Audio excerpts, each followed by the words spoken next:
If you have a look at overt trauma can be one really bad car accident, or you got beaten up once really badly by someone at school, and you know that that traumatized you. Or alternatively, you could be given really brutal hidings by your parents for your entire childhood. In the first case, it was a once-off event, and in the second case, well, that happened over a very lengthy period of time. Both are overt trauma, because you could identify that what was happening was hurting you. Now we move over to covert trauma. Covert trauma is a lot trickier because it's trauma that we go through that we don't often recognize is busy happening. The easiest way to think of covert trauma is to think of a lack. Let me use an example.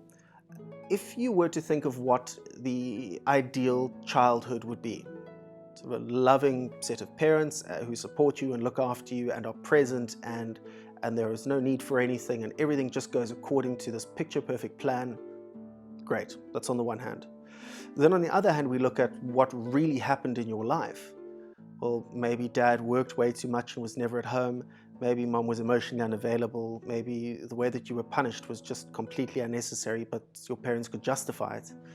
Well, you might not see that as traumatic, and people looking from the outside might not see that as traumatic. But if dad worked too much, well, then there was potentially a lack of love, of connection, of parental care. There was a lack of having a father figure in your life that could teach you and look after you and help you through difficult times. Covert trauma is really tricky to identify and therefore really tricky to treat. Something that applies to both overt trauma, so the trauma that you can recognize, as well as covert trauma, the one that you often don't see, is the fact that both can be either a once-off event or they can be a string of events or something that is sustained. With covert trauma, again, trauma that you don't often recognize, you can also find yourself being vicariously traumatized. So an example of this is just knowing that something bad has happened to someone else can have a really negative effect on you that you don't even realize. Or maybe you see a picture of something really bad that has happened. You see the picture in the newspaper of a really bad car accident, and that scars you, emotionally scars you, and you don't even realize the effect that that has had on you. So taking vicarious trauma into account, think of, like I mentioned now, you witness something happening to somebody else on a once-off occasion, and that really traumatizes you. Or alternatively, you could have a lack, again, being neglected throughout your childhood, or having mom or dad not being present, or favoring another sibling over you, or dismissing you too often.